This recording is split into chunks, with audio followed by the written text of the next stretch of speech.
You know, it's a purposeful way that Spencer Oliver walks in and owns the studio. It's the way he sits down and looks at us and says, do I normally sit in this seat?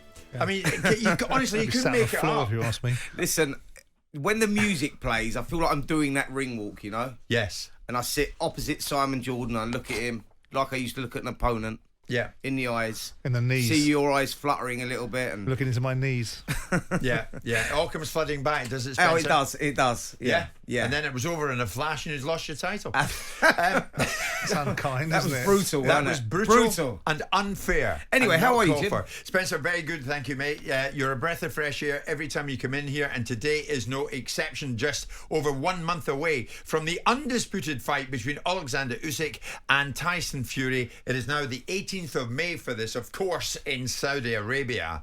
But Fury has been talking about it. The great and the good gathered in Morecambe yesterday, not Simon or myself, as Tyson Fury addressed an audience and said, yeah, Usyk's got it coming. When the cruiserweights step up to the big boys, usually they get found wanting. And even the greatest cruiserweights that's ever lived, Evander Holyfield, when he stepped up to the big boys in Big Daddy Bowl and Lennox Lewis, he was found wanting. Size really matters, and we have weight divisions for a reason. Even if you look at David Haye, he was an explosive, good cruiserweight and good heavyweight, but when he stepped up to the big boy in Klitschko, it wasn't really a contest. Let's use Johnny Nelson, for instance, undefeated cruiserweight when he was cruiserweight, but every time he stepped up heavyweight, he got bashed. So there we are. I mean, we heard him in full flow there. Has he got a point, Spence, when he steps up? Size makes difference. Well, listen, I think in this case with Oleksandr Usyk, he may well have a point, because I do think that size will be the difference in that fight, because I think that the boxing IQ of Tyson Fury probably wins him the fight, you know, and the size will be a massive part of that. But if you're looking at the history of the sport and you're talking about the likes of Evander Holyfield, I mean, Evander Holyfield, he did beat Riddick Bowe, he did beat Mike Tyson, he beat the generational greats of that time. You know, even David Haye, he stepped up when he boxed for that world heavyweight title. We beat Valuev, you know, a 7-foot giant. So I'm not so sure about when they step up, they get found wanting. I think that there are cruiserweights in the past that have stepped up to heavyweight and been very successful. Oleksandr Usyk is a great, you know, example of a guy stepping up. He's grown into it. 3 years he's been a heavyweight now. Yes, he's only had 6 fights, but he looks better than ever. What's your take on it, Simon? Fury sounds extremely confident, as you'd expect. Yeah. And he says, it's mine, it's all about me, I'm the man to beat, and he's not big enough to beat me. That's basically what he's saying. He doesn't have the physique, the height, whatever, to beat me. I think conventional wisdom will say that's probably right. If Tyson Fury turns up as the Tyson Fury that we've seen in the past, and the performances put on against Deontay Wilder, he'll beat Oleksandr Usyk. If he doesn't, and he resembles more like the fighter that fought Francis Ngannou, then he'll find himself in trouble. It's going to be a fascinating fight, because you look at what people perceive as a decline in Fury. People are starting to look at him and saying he fights now in a certain way because he can't do certain things anymore. He can't move like he once did because his knees and his ankles are coming under duress, and so he's meeting fire with fire because he's been forced to do that. And ultimately, you've seen Oleksandr Usyk going in against, Anthony Joshua. I mean, Anthony Joshua is a world-class fighter. He may not be the best fighter in the heavyweight division, but he's a world-class fighter and a heavy-handed world-class fighter and a 2-time world champion. So he's been in with some of the elite. Yeah. So I think the questions that he's asking of Oleksandr Usyk are more about making sure it's a Tyson Fury show. Yeah. We don't need a history lesson, Tyson, because your history is not right. I mean, right? But I still think the conventional wisdom, if I think Tyson Fury wins the fight, I always have done. Yeah, totally agree. And I think, you're talking about heavyweights as well. He beat Daniel Dubois as well, who's very heavy-handed, very explosive. So he's proved that he can deal with the power of a heavyweight as well. So, yeah, I'm with Simon. I think it's a fascinating fight, because we don't quite know who's going to turn up. Or what Tyson Fury is going to turn up, right. On May the 18th. But when you look at Usyk, if he finds a way of doing it, Spencer, can we consider him as one of the greatest ever heavyweights after only 6 fights in that weight class?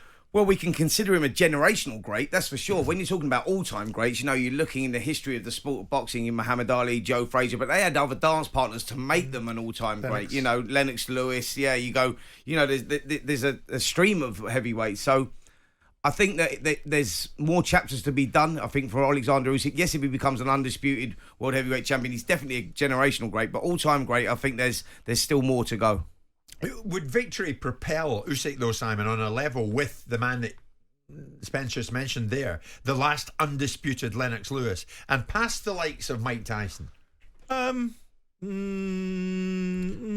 it put them in the conversation. I don't think it'd propel them past them, because I think Tyson and what he did to the heavyweight division in 1986 onwards was remarkable. And the way that he decimated it at 21 years of age and beat everyone and all of them until he arrived at a point in his career where other things outside the ring changed the direction of travel and he became a shadow of himself. But Mike Tyson didn't become undisputed champion.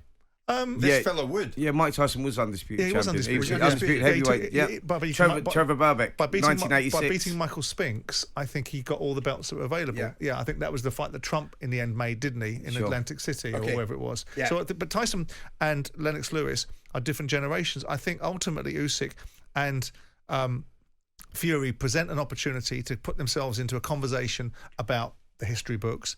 But what we've got is a brilliant, intriguing fight. Usyk is a brilliant technician. The questions abound about whether he can deal with a fella of Fury's stature and size.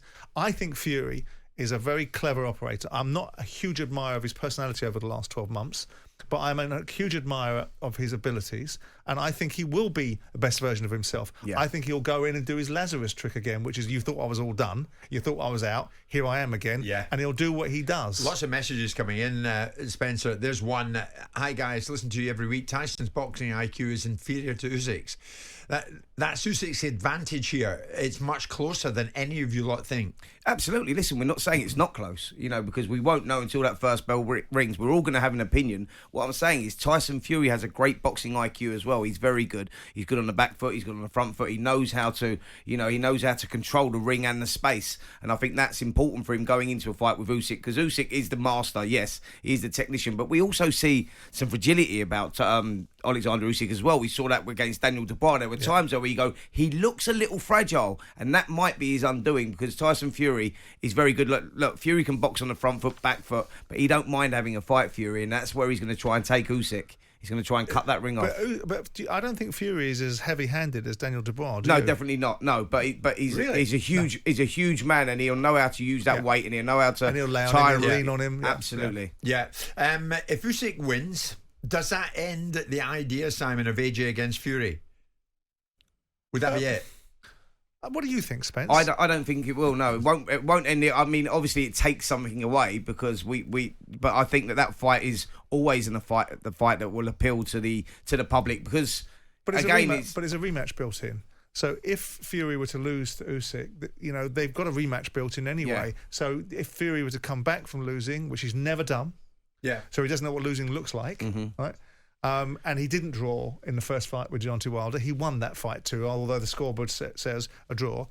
It still gives you the opportunity for Fury to go back and beat Usyk again, and then end up fighting Anthony Joshua. I think it's inevitable, and even more so with Anthony Joshua sort of talking in the way that he's talking in the last week or so about where his career path is going. Well, actually, you're right, Simon. Anthony Joshua made an appearance on the Jonathan Ross show, and the word retirement was mentioned. I always said 35. I thought I'm 35 in October, so I'm thinking about another 2 years or so. Right. If my body holds up, because of obviously the job, ground and pound is tough. Now that's the first time I've heard that. Yeah. Does that make sense to you that he's thinking in these terms, Spencer? Absolutely. I've heard that before anyway. Even when he turned professional, he said, listen, he would never box past 35 years of age. He wants to come out of all his faculties. He's got a lot of money in the bank. He's a smart kid. There's life after boxing, and that's what he does recognise. He doesn't want to be one of those that goes on too long and sort of undoes the legacy that he's sort of built up. So totally get that.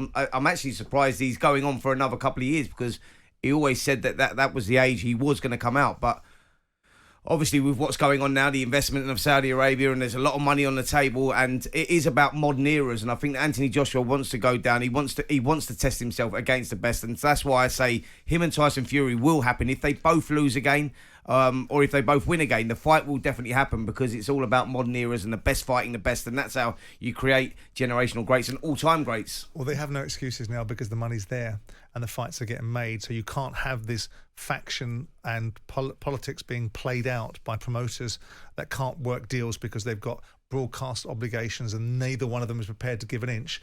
That solution has been provided.